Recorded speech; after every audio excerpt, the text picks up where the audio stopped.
हमारे पास एक सवाल बार बार आता है कि लॉन्ड्री और ड्राई क्लीनिंग स्टोर चलाने में सबसे बड़ी प्रॉब्लम क्या होती है। ऑनेस्टली ये एक बहुत बेसिक सवाल है। जब हमने रिवाइवो की शुरुआत की थी तो हमें भी काफी चैलेंजेस फेस हुए थे और आई बिलीव दैट जो भी बिजनेस में है वो रिलेट कर पाएगा। नंबर वन प्रॉब्लम जो आती है वो आती है ट्रेंड स्टाफ की। जैसे इस बिजनेस में आपको तीन स्किल्ड मैन पावर चाहिए होता है, वॉशरमैन, प्रेसमैन एंड राइडर। अगर मैन पावर आपका ट्रेन नहीं है तो क्वालिटी कंसिस्टेंट नहीं रह पाती है। नेक्स्ट प्रॉब्लम है कस्टमर हैंडलिंग की। आजकल के फास्ट मूविंग टाइम में कस्टमर वो ऑप्शन प्रेफर करना चाहता है जो ओमनी चैनल प्रेजेंट हो, जो व्हाट्सएप पे अवेलेबल हो, व्हाट्सएप बॉट हो, कस्टमर ऐप हो, राइडर ऐप हो। ऐसे में कस्टमर को चाहिए टाइमली पिकअप एंड ड्रॉप। अगर कहीं किसी भी पॉइंट पे अगर हमने कस्टमर को रिप्लाई नहीं किया तो कस्टमर किसी भी सेकंड ऑप्शन के पास इजीली मूव आउट हो जाता है। नेक्स्ट प्रॉब्लम फेस होती है डिलीवरी टाइमलाइन की। जो स्टोर मैनुअल प्रोसेस हैंडल करते हैं और जैसे स्टोर पे लोड भरना स्टार्ट होता है वहां पे वो प्रोसेस मेंटेन करना मुश्किल हो जाता है। वहां पे डिलीवरी टाइमलाइन भी इंपैक्ट होती है और सर्विस क्वालिटी भी इंपैक्ट होती है। नेक्स्ट प्रॉब्लम फेस होती है स्टोर को कस्टमर इंक्रीज करना, और ये हर स्टोर की प्रॉब्लम होती है क्योंकि नया कस्टमर लाना सिंपल एक दो ऑफर से नहीं होता है।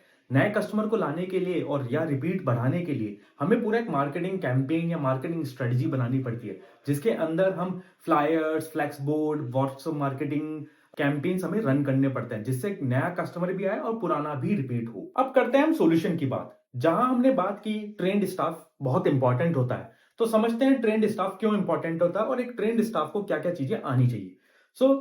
जैसा मैंने पहले बताया था कि हमें तीन ट्रेंड स्टाफ चाहिए होता है एक लॉन्ड्री ड्राई क्लीनिंग के बिजनेस में। तो हम पहले बात करते हैं वॉशरमैन की। वॉशरमैन का रोल बहुत इंपॉर्टेंट होता है क्योंकि वॉशरमैन एक कपड़े को ट्रीट कर रहा होता है या वॉश कर रहा होता है before going it to for the next process. तो वॉशरमैन जब प्रोसेस कर रहा होता है तो वॉशरमैन को पता होना चाहिए कि कौन सा केमिकल यूज करना है, कितनी डोसिंग केमिकल की लगनी चाहिए पर्टिकुलर कपड़े पे या पूरे एक लॉट पे अगर वो लॉन्ड्री कर रहे हैं तो।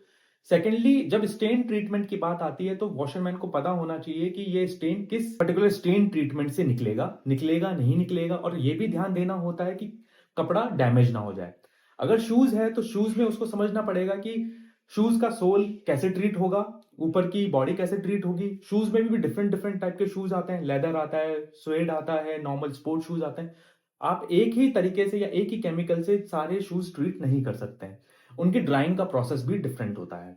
फिर अगर हम बात करें तो हमें यह भी समझना पड़ेगा कि जब हम लॉन्ड्री कर रहे होते हैं तो हमें यह देखना होता है कि लॉन्ड्री में कितनी डोजिंग आती है। तभी आजकल ऐसी मशीन्स आ गई हैं जहां पे आप डोजिंग फिक्स कर देते हैं ताकि वॉशरमैन अपने हिसाब से डोजिंग चेंज ना कर पाए। उसके बाद एक सवाल और आता है कि जब हम कपड़ा कोई ट्रीट कर रहे होते हैं या ब्लीच कर रहे होते हैं तो कितना ब्लीच का केमिकल आपको डालना होता है। व्हाइट्स को अगर ट्रीट कर रहे हैं, कौन सा कपड़ा ब्लीच होगा भी या नहीं होगा। उसके बाद आप कौन सा कपड़े को ट्रीट करने के टाइम हॉट वाटर में यूज करेंगे एंड किस कपड़े को नॉर्मल कोल्ड वाटर में ट्रीट करेंगे। ये सारी नॉलेज एक वॉशरमैन को होना बहुत इंपॉर्टेंट होती है जिससे हम कस्टमर के कपड़े का डैमेज मिनिमाइज कर सकते हैं। चलिए अब बात करते हैं राइडर की, जो बहुत एक इंपॉर्टेंट रोल प्ले करता है बिकॉज आज के टाइम में 95% कस्टमर पिकअप एंड ड्रॉप की सर्विस लेते हैं। तो हमारा राइडर ही होता है जो जाके कस्टमर से इंटरेक्ट करता है उनके घर पे। जब राइडर जाता है तो राइडर ही कपड़े कलेक्ट कर रहा होता है अगर कस्टमर ड्राई क्लीनिंग दे रहा है या लॉन्ड्री दे रहा है। And according to our survey 90% of customer are not aware कि कौन सा कपड़ा लॉन्ड्री होगा, कौन सा कपड़ा ड्राई क्लीनिंग होगा। उनको लॉन्ड्री लगता है कि कपड़ा क्लीन होके आ जाएगा।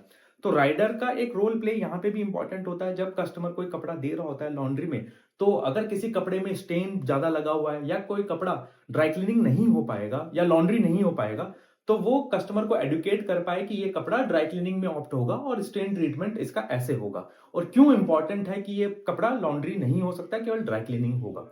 सेकेंड पार्ट, राइडर की नॉलेज में ये भी होना चाहिए कि जो एक्चुअल प्राइस है ड्राई क्लीनिंग में, because article wise dry cleaning में प्राइसेस चेंज होती हैं, तो वो राइडर कस्टमर को डायरेक्टली ये प्राइस बता पाए कि ये आर्टिकल इस पर्टिकुलर प्राइस रेंज में होता है।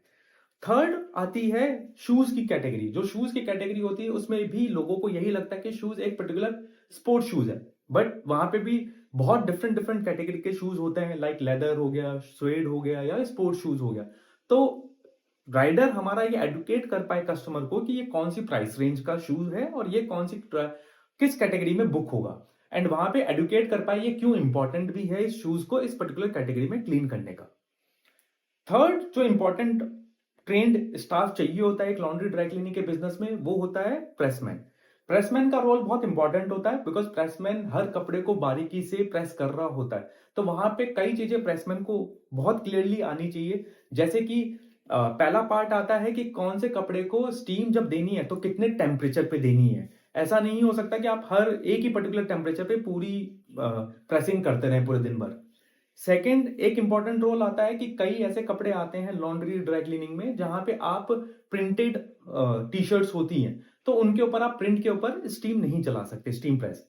थर्ड जो इंपॉर्टेंट रोल प्ले करता है वो होता है कि कई कपड़ों पे जैसे लहंगा हो गया या फिर कुछ और कपड़े हो गए, उनको आपको इनर अंदर से भी प्रेस करना पड़ता है to get the better finishing of the garment. तो वो इंपॉर्टेंट रोल प्ले करता है कि हमारा जो स्टाफ है वो इन तीनों चीजों पे, ये तीनों स्टाफ हमारे पर्टिकुलरली ट्रेंड हो उनकी पर्टिकुलर चीजों में। नेक्स्ट सॉल्यूशन है कस्टमर हैंडलिंग का पॉइंट।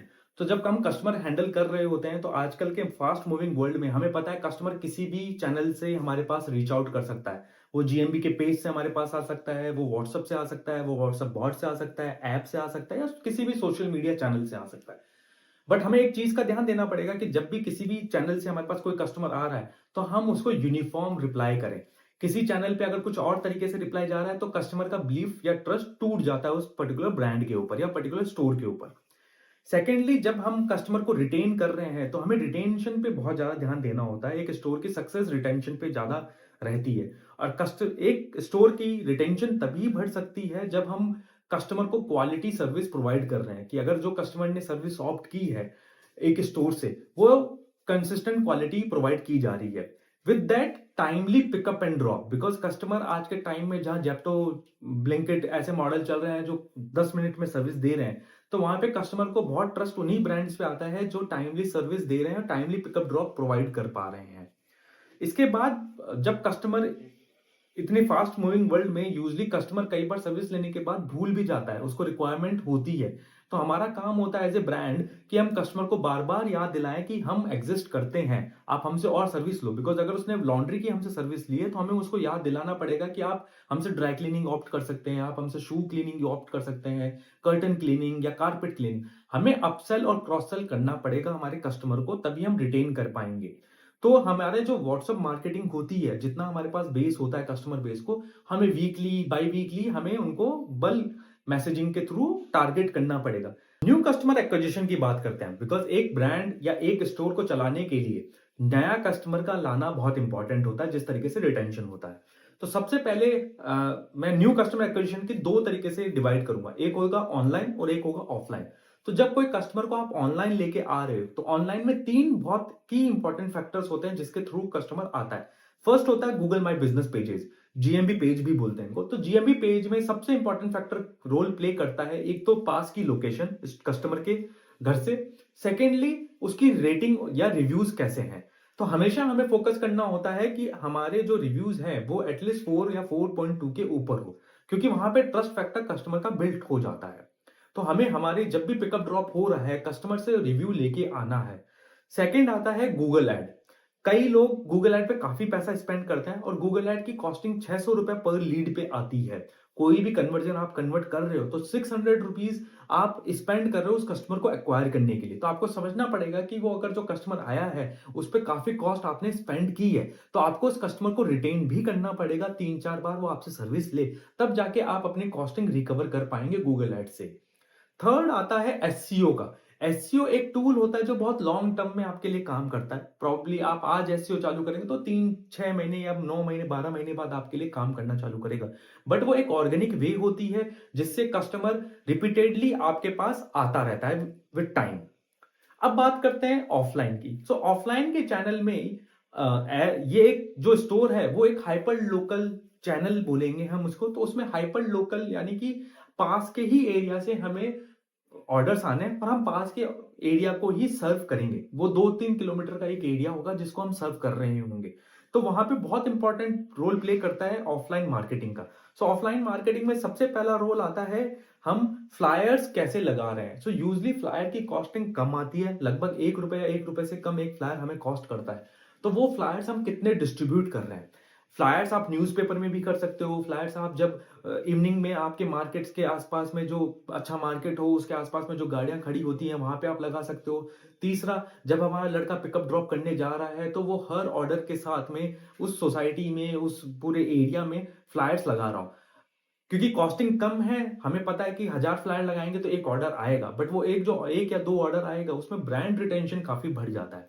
इसके साथ ही जिस एरिया को हम सर्व कर रहे हैं, वहाँ पे हमें फ्लेक्स बोर्ड्स भी लगा देने चाहिए उन एरियाज़ के अंदर। तो कस्टमर की आईबॉल्स बार-बार हमारे ब्रांड के ऊपर, हमारे स्टोर के ऊपर आती रहती है। तो कस्टमर को कभी भी सर्विस चाहिए होगी, तो कस्टमर ऑप्ट करता है उसी पर्टिकुलर स्टोर या ब्रांड को। थर्ड ऑप्शन आता है कैनोपी का। जैसे जहाँ पे सोसाइटी का कल्चर है या जो बड़ा मार्केट है, वहाँ पे कैनोपी का सिस्टम होता है। तो वो जब आप कैनोपी लगाते हैं, वो कैनोपी की कॉस्ट थोड़ी ज़्यादा होती है, 5-10 हज़ार के आसपास रहेगी, बट उसमें आप कस्टमर से इंटरैक्ट कर पाते हैं। वहाँ पे आप अपने वाउचर्स डिस्ट्रीब्यूट दे सकते हैं जो भी आपसे इंटरैक्ट कर रहा है। आप उनको एंगेज कर सकते हैं, उनका डेटाबेस कलेक्ट कर सकते हैं, आप उनका फीडबैक ले सकते हैं, वो किस ब्रांड की सर्विस अभी यूज़ कर रहा है, क्यों आपका ब्रांड उससे बेटर सर्विस दे सकता है, क्या प्राइसिंग पे कस्टमर ऑप्ट करना चाह रहा है। तो ये कैनोपी में एक बड़ा वो मिल जाता है हमें प्लेटफॉर्म, जहां पे हम कस्टमर से इंटरेक्ट। होप आपको ये वीडियो पसंद आई होगी। अगर आपके कुछ और सवाल हैं लॉन्ड्री या ड्राई क्लीनिंग बिजनेस से रिलेटेड, तो आप मुझे कमेंट सेक्शन में बताइए। मैं अगली बार उन क्वेश्चंस को भी कवर करने की कोशिश करूंगा।